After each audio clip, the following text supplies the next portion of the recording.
Nothing smells more desperate than one of our most right-wing parties in Parliament, who are within the margin of error in the latest polls of not crossing the threshold, but don't get too excited because Epsom voters are sadly pretty predictable. Anyway, they're ironically demanding neutrality in an authoritarian move to silence people that they don't agree with ideologically by claiming they're stopping ideological authoritarian overreach.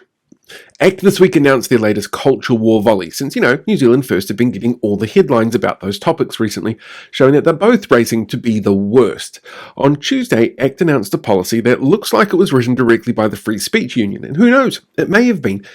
They've released a policy demanding regulatory bodies be politically neutral, silencing voices that generally don't agree with them in a move that sounds a lot like authoritarianism. Under their proposed policy, professional regulatory bodies would be forced to be politically neutral, arguing that, especially government-connected regulatory bodies, should be neutral. The way our regulatory systems tend to work here is that the state delegates independent power of regulation to the industry itself, because members of a government can't know everything about everything. I mean, would you trust someone who ran an anti-abortion club to make decisions about women's health, or a reality TV producer to make decisions about your kids' education? That independence is essential to make sure those boards can not just work with those in the industry, but represent that industry's needs with the people who make the laws that govern that industry. By forcing state-sanctioned neutrality, it actually forces these independent boards to accept a national framework of professional ethics, meaning that the government, not the profession, becomes the group that defines what valid knowledge is within an industry. And here's the thing. There's actually no such thing as culturally or ideologically neutral. It undermines the fact that regulatory bodies are there to protect the public by establishing what a practitioner needs to know to operate safely and effectively in their specific society. And a society is not a monolith. There are examples that ACT have used specifically around one real estate agent who refused to do a compulsory course on tikanga Māori cultural elements, attitudes of home ownership, and how to be culturally sensitive while incorporating these. As the right like to simplify it, she had to do a course on the treaty. And if a regulator is banned from ensuring its members understand the demographic, cultural, or legal realities of the communities they serve, well, the definition of competence becomes artificially narrowed, which increases the risks to the systems in place and legal liabilities for that body's membership.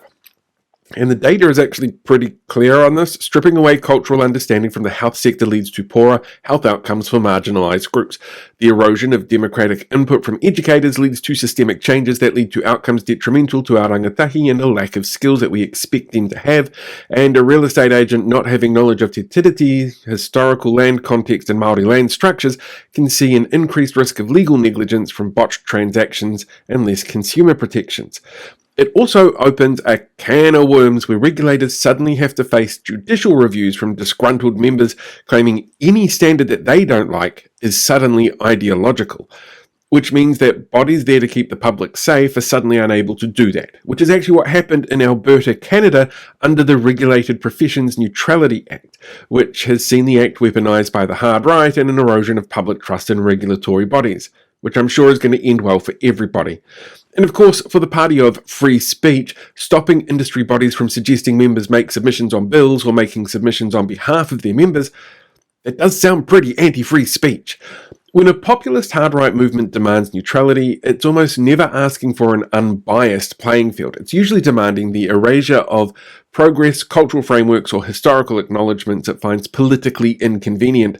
This isn't reducing bureaucracy, it's expanding state control over the minds and standards of various workforces, which lead to litigious, paranoid environments where professionals no longer decide for themselves what standards are needed to do the job that they're experts in.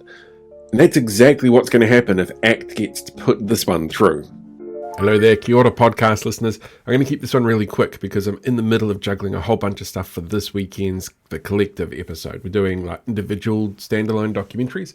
So I'm going to be interviewing some guests very soon, including Ben from Lobby for Change, who's going to talk about how lobbying works in the country and why we've got some really serious problems with it. But you can hear more about that on Sunday when we go to do The Collective, which you can find on the YouTube page or on the BHN page because it goes through that as well. It's going to be lots of fun.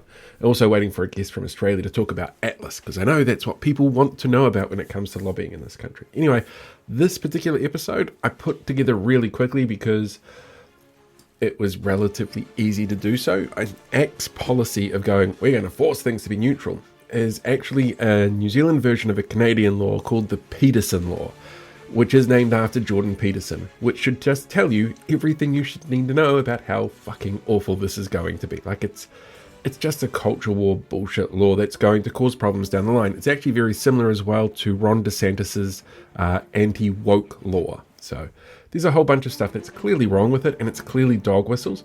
One of the things I found really fascinating, though, in putting this together is talking about Janice Dixon. She was the real estate agent who refused to do the course on Māori culture elements for real estate. When that first came out, the press, like the stuff in particular, I think it was, were talking about how she was fighting against a course on the treaty, and that was the angle that came from the Free Speech Union and ACT and New Zealand First and Hobson's Pledge and all of these groups talking about the treaty, and they've actually changed it. Like, I've gone through and looked at some of the older articles, and the headlines are different between what they were initially and what they've been changed to talk about how she refused to do a course around Māori culture instead of a course on the treaty, which is really quite fascinating to sit down and watch and see how that happens and how that framing has evolved. So if you go back now, things are different, but that's how they framed it. So it's a really fascinating topic in that particular field. So go check that out, go check out the video, and remember, a vote for ACT is a vote for ACT. Why would you do that? And if you know anybody in Epsom, maybe suggest that they vote for, and I can't believe I'm going to say this, Paul Goldsmith. If they want to vote right, vote Paul Goldsmith, don't vote ACT, please. If you could knock him out, and are so close to the threshold, and they tend to actually under-deliver based on polling, we could have a government without ACT. Can you imagine how wonderful that would be?